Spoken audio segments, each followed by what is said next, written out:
Hello， 大家好，歡迎返嚟我嘅 channel， 我係謝你。咁今日呢，我會同大家分享2餸1湯3個食譜㗎喎。我呢度呢，準備咗1條嘅白蘿蔔啦。咁我今晚呢，淨係會用半條，大概500個 gram 左右啦。白蘿蔔佢有止咳除痰、清肺燥嘅功效嘅，另外呢，佢仲有抗病毒嘅作用添噃。對於呼吸道嘅不適症狀，例如氣管敏感、唞氣唔順，都有好好嘅食療功效噶喎。海帶啦，佢有好強嘅清除還痰嘅功效啦，對於慢性氣管炎、哮喘都有治療作用噶。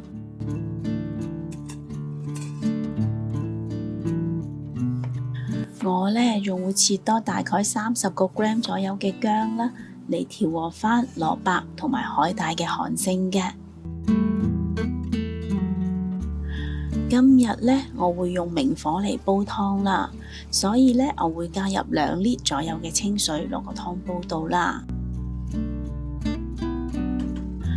用個大火將個湯煲滾咗佢先，需時大概15分鐘左右啊。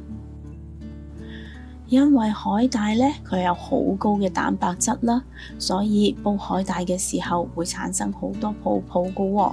咁通常呢，我就會將啲泡泡撥走佢嘅。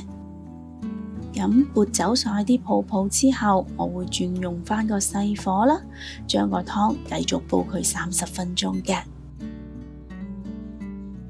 個湯煲緊嘅時候，我呢度呢準備咗100個 gram 左右嘅炸麵筋啦。咁炸麵筋佢嘅主要成分呢係蛋白質嚟嘅。若果你係素食者嘅話，都可以經常食用麵筋嚟保持返蛋白質嘅吸收㗎喎。我會將啲炸麵筋飛水1分鐘左右，咁樣做呢，可以去除咗麵筋多餘嘅油分啦，同時呢，亦都可以將麵筋表面嘅灰塵洗乾淨佢㗎。隔離個湯已經煲到好香啦！呢個時候呢，我會將啲麵筋擺落嚟啦，keep 住用個細火將個湯煲到佢10分鐘啦。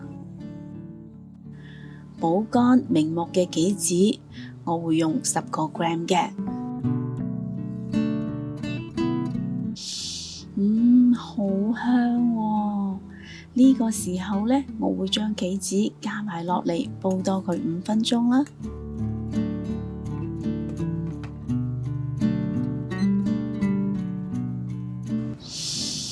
哇，好嘢，有湯飲啦！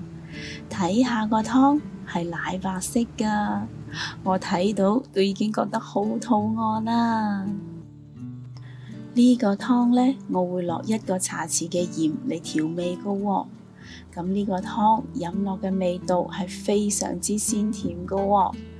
煲腍咗嘅海帶同埋蘿蔔呢，仲好好味添㗎。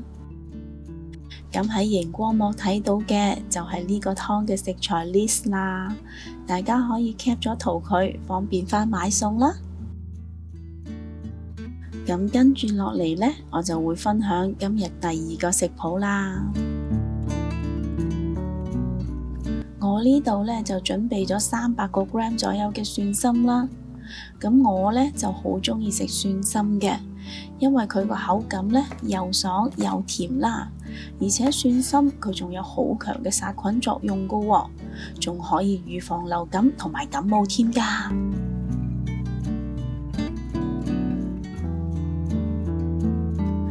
1盒大概100個 gram 左右嘅蟹味菇啦，咁台灣人呢，通常會叫佢做鴻喜菇嘅，咁佢嘅味道係好鮮甜㗎喎，煮熟咗之後呢，佢有一陣類似海鮮嘅香味㗎喎。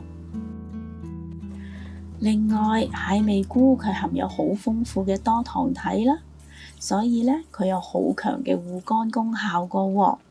而且呢，佢嘅熱量亦都係好低嘅，咁即係食幾多都唔使驚會肥啦。喺喺啲滾水入邊加入2個茶匙左右嘅鹽之後，將蒜心同埋蟹味菇擺落嚟飛水，大概2分鐘啦。咁樣做呢，可以去除咗佢哋嘅草青味啦，同埋呢亦都可以縮短一陣間烹調嘅時間㗎。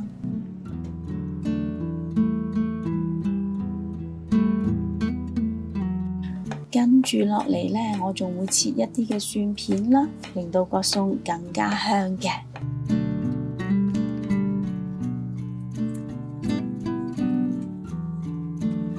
將4粒雞蛋打咗落個大碗度，將佢攪成蛋漿啦。用個中大火燒熱咗1個湯匙左右嘅油之後，將蛋漿倒落嚟炒一炒佢。個蛋呢唔需要炒到好熟嘅，同埋呢蛋嘅形態呢亦都係唔重要㗎喎。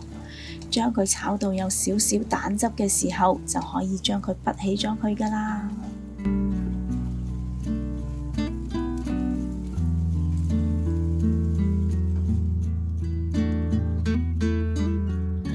加返1個湯匙左右嘅油落個鑊度燒熱咗之後，將蒜片、薑片擺落嚟炒香佢啦。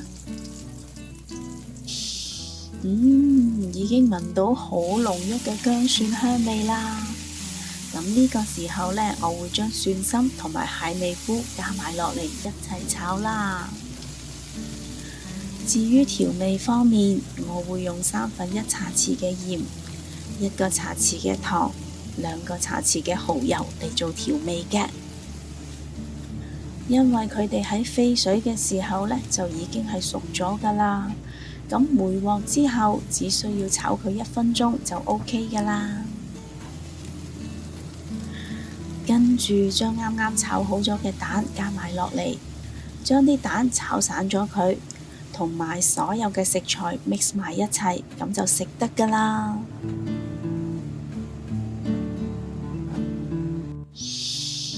哇，好香啊！3種食材嘅香味擺埋一齊，真係好夾㗎。咁呢個餸嘅食材 list 呢，我已經擺咗喺熒光幕度啦。咁各位可以 cap 咗圖佢啦，方便返買餸㗎喎。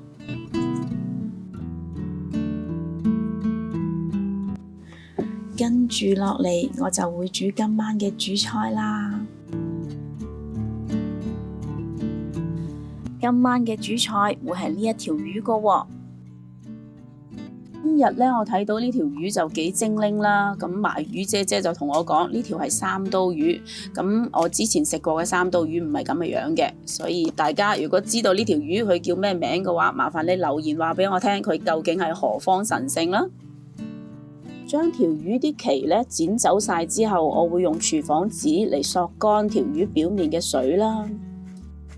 跟住呢，我會落啲胡椒粉落條魚度啦，然後會摸下個條魚啦，將啲胡椒粉搽勻佢啦，兩邊都要搽勻佢嘅，咁樣一陣間呢，食起上嚟條魚就唔會腥噶啦。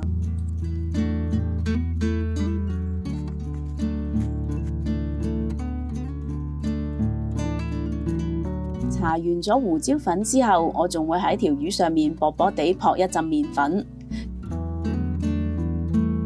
睇到呢度，大家知道我今日會點樣整條魚未啊？聰明嘅你係咪都已經估到啦？咁麻煩你將個答案寫喺個留言區度啦。將條魚搖下佢，令到多餘嘅粉呢可以跌返落嚟。開着咗個大火燒熱隻鑊佢，跟住呢就落大概2個湯匙左右嘅油落去燒熱啦。將啲油呢鏟去個鑊嘅每一個位置，要令到個鑊每一個位置呢都沾到有油嘅。跟住熄返個細火，等個鑊同啲油冷卻1-2分鐘之後，先至擺條魚落嚟煎。用不鏽鋼鑊煎魚，千祈唔好心急，一定要 keep 住用細火慢慢煎佢，咁樣先至唔會黐底噶。喺煎緊魚嘅期間呢，可以將條魚喐下佢啦，等條魚嘅每一個位置都可以煎得到啦。咁樣呢，就唔會中間就燶晒，兩邊就仲係生嘅咁樣咯。呢邊已經煎到差唔多啦，咁我將條魚反轉佢，煎埋另外一邊啦。另一邊呢，亦都係同樣啦，keep 住用個細火嚟慢慢煎佢啦。睇下咁樣煎出嚟條魚，佢啲魚皮又唔會爛啦，亦都唔會黐鑊噶喎。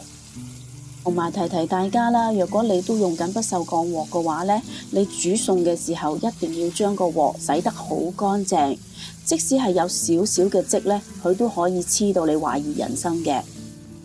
條魚已經煎好咗啦，跟住我就要嚟幫佢調味啦。我會用大概1個茶匙嘅糖啦，2個茶匙左右嘅豉油啦，同埋1個茶匙嘅蠔油啦。最後我會加多50ml左右嘅清水落去開呢個醬汁嘅。之前煎魚個鑊呢係唔使洗嘅，我會將啲芫茜啦同埋蔥頭啦擺埋落嚟啦，keep 住用個細火將啲芫茜蔥頭爆香佢。跟住呢，我會灒大概20ml嘅酒落嚟啦，用紹酒嚟激發芫茜蔥頭嘅香味啦。跟住將之前較好咗嘅醬汁倒埋落嚟。等到啲醬汁滾起咗之後，就可以將佢淋喺條魚度噶啦，咁就完成啦。哇，好香啊！你哋係咪都已經好想食啦？不如今晚你都試下整啊！若果你都鍾意我嘅食譜，請你俾 like 同埋留言話我知啦。記得訂閱我嘅 channel， 順便撳埋隔離個鐘仔啦。多謝晒你嘅收睇，我哋下一個食譜再見啦，拜拜。